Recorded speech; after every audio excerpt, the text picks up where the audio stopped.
For decades, the choices have been limited for our adult children with disabilities. Their futures have been controlled by well-intended agencies who are often consumed in a financial fight for their own survival. Families of children with disabilities are caught in the middle and need our support. Some of us can help with time, others with money, but in the end, we often hesitate to help because our roles are not clearly defined. Today, thanks to Microboards and Cooperatives, we have a choice. Microboards and Cooperatives, a path to a better quality of life.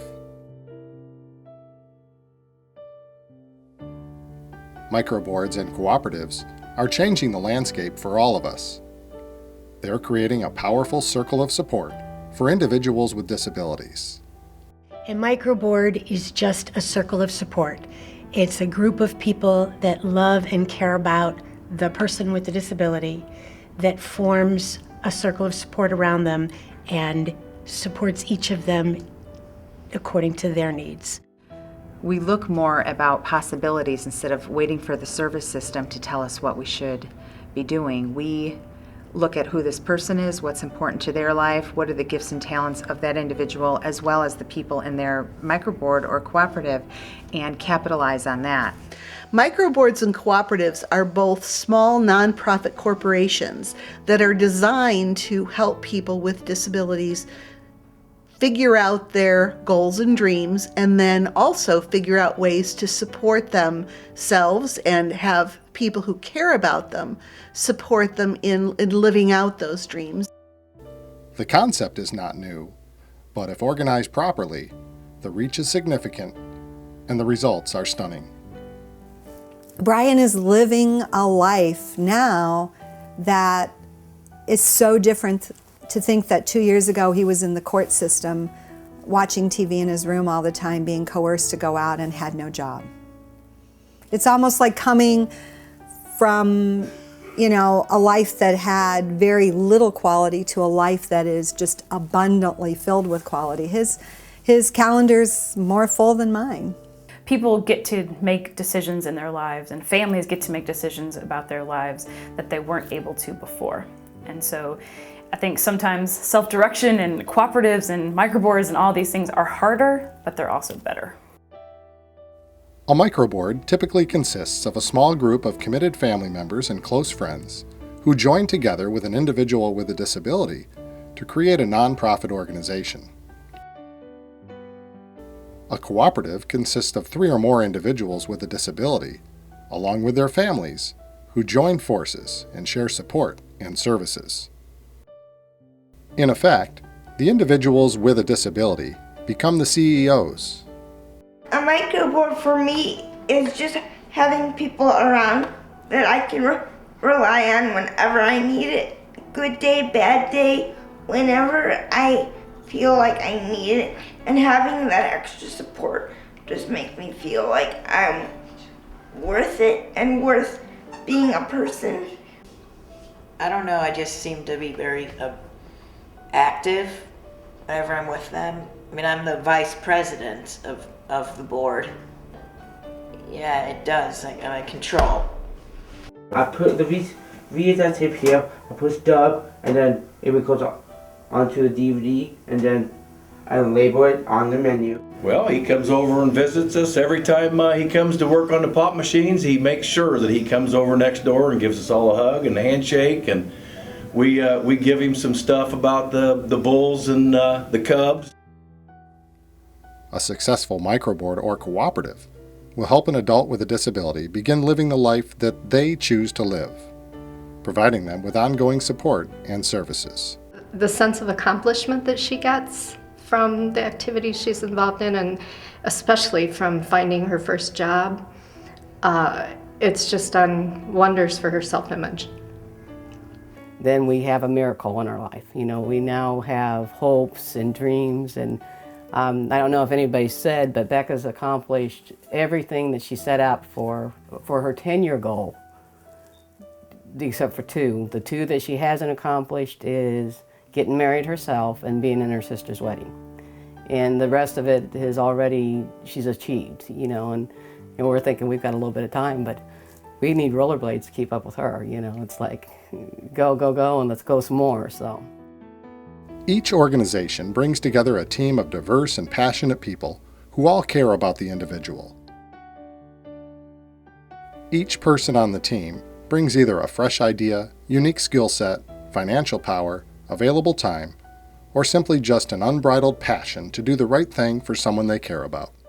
I have a child with a disability, an adult child now who's 21, and I really, on this journey, have found it to be helpful to find people that are on the journey together and are, so that I'm not doing it alone or not trying to do system changing or even advocating just for my son on my own. So being in community with other people is important to me. It's a matter of the people who are immediately impacted by this getting together to try and solve the problems together. And that's the biggest reason why, you know, I've gotten involved, or the exact reason I've gotten involved is that because there is hope here that we will get that kind of assistance because we'll be creating it ourselves. People are amazed by what a co-op can offer versus a more traditional service provider. We can find common goals and creative ways to meet our needs. The microboard concept and first actual microboard were created in 1986 in Manitoba, Canada by David and Faye Weatherow. Several years later, the idea was taken up by the Vela Microboard Association in British Columbia, who trademarked the term as a way of ensuring that people who use the term would be operating with the philosophy and principles that are integral to the concept. The story is actually really personal. We got an invitation to help somebody get out of an institution who'd been living there in Manitoba for about 30 years. And we were thinking about, we were sort of tussling about the question of connecting with an agency or creating a new agency. And what we decided to do instead was to form one small circle of support that was based in the community, that would actually organized as a tiny corporation so it could do business with the government, make a deal with the government to provide the services and supports that he needed, and be faithful to him over the long term. Today, both microboards and cooperatives are making a significant impact on the lives of thousands, not only benefiting those with a disability, but also those individuals who want to help a family member or neighbor. Communities are feeling the impact as well, with newly empowered individuals who are reaching higher and doing more than ever thought possible. There's a young man named BJ that his parents were able to purchase a home for him, and so he is in the process right now of moving in and getting a roommate. And so even right now, while we're still in the transition time, he is spending nights by himself, independent in his own house, and every chance that he gets to move into it, to be in his house, he is really excited.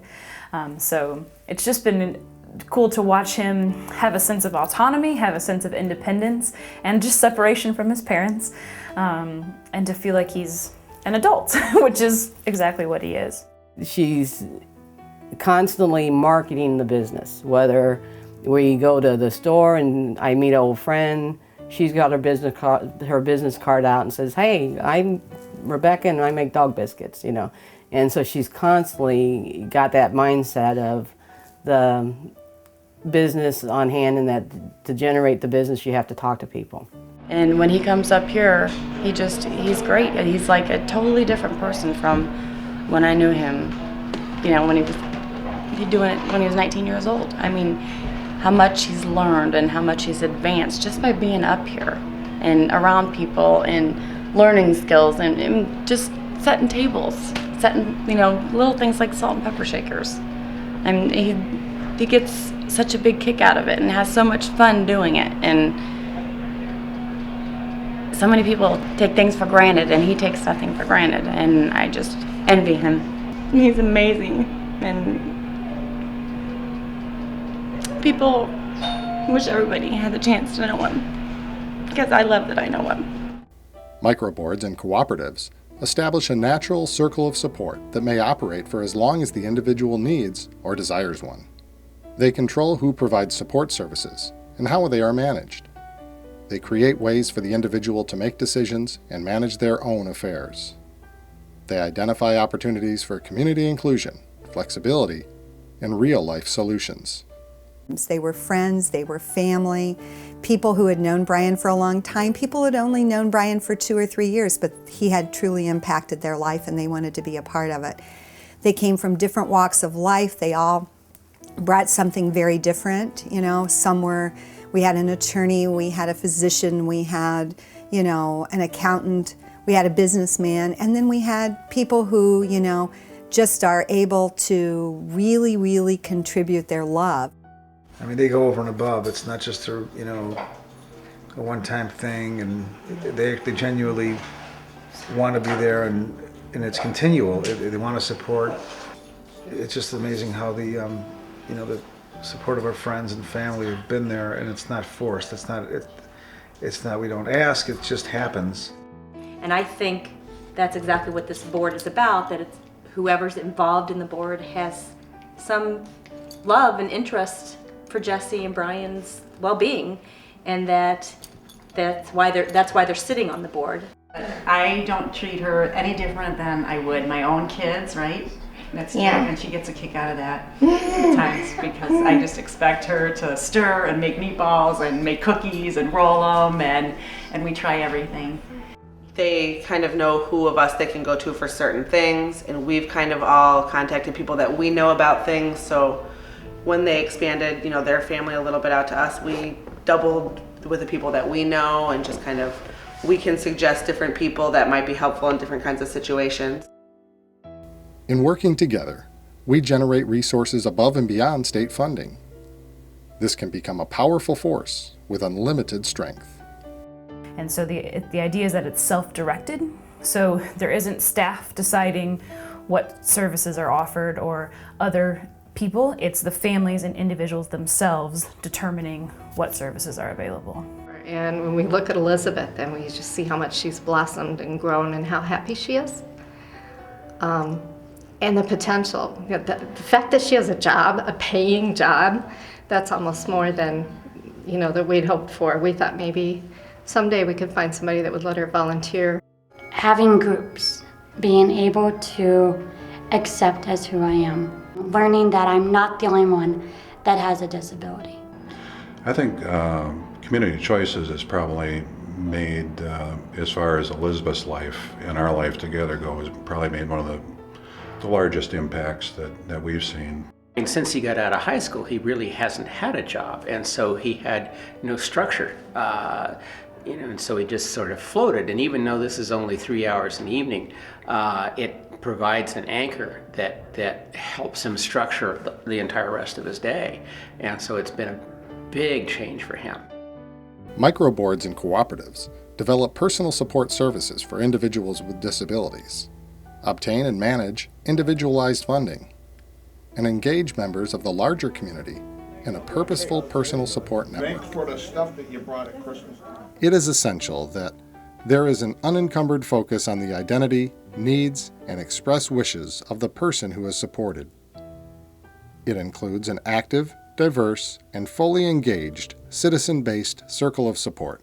I think one of the things that's so important for people to realize is while funding is very important for freedom, it isn't the single most important indicator of a quality life. We all know people that have tremendous amounts of money and may not be that happy, and conversely, I think we know a lot of people that don't have a lot and have very rich lives. So, you know, the trick is to obviously, you know, go after funding, try to figure out how to do that, but also when you have funding, use that in ways that are empowering to the individual, in ways that have to do with inclusion, that don't concern ourselves with readiness, and just getting out there and having life be the priority, having life and who that person is be what the driving force is. And now I look at everything and I say, is this something that my board could handle? Is this something that I could delegate? Because I will still be the one dealing with the IEP and the medical and the insurance, but something that can be removed off my shoulders and given to somebody who's asking me, what can I do to help you? How can I support him? That's what the beauty of the microboard is. So now, whenever I look at something, I go, is that something I need to do by myself? Or is it something that I can share? When you're not there anymore to make sure that that quality of life is intact, there are other people who care about that individual who will make sure that that happens. The big deal is that it's no longer just mom doing all the heavy lifting, and it also addresses the question that every family gets night sweats over, which is who's going to be here looking after my son or daughter after I'm gone. There is a source of continuity here and endurance and fidelity to the person that really works. As we help individuals build a community of relationships and support, the clear goal is to provide the groundwork that allows the person to be able to live a rewarding life in any way that they choose to live it. We've made it very clear that this is Brian's home, and we are not fitting Brian into any peg. He's going to grow and mature as he does, and we are here to make his life better. He is not here to make our life better or get us public funding or anything else. So the programs that we develop here are for Brian's sake, not for the sake of the organization. He was like a little caterpillar that stayed in his little cocoon, and he has now evolved into this huge, beautiful butterfly. Microboards and cooperatives bring together passionate people that care about a family and an individual who needs support to live the best quality of life possible. This relationship becomes life-changing, not only for the individual, but for the people who become active members. They were there before, but now somehow with it organized as a group, as kind of like a formal group that has meetings, and it changes the whole kind of dynamics of how they feel responsibility and accountability to Brian's life too. And it's not like, oh, a commitment that they have to do. It's done out of love. On his own, he spontaneously made a drawing with his Wii, and which is something he's never done anyway. And then when he showed it to me, he said, "Mom, you know, look at this." And it was a unicorn that was painted like a rainbow and said, "Mom, community choices, a rainbow of opportunities." Communities large and small can feel the power of microboards and cooperatives because the individual becomes a contributing member of that community. And when they put it on the board and we were sitting there and all the names and signatures were on there and we actually seen her life take place, it was like, now we get it. Now we understand, you know.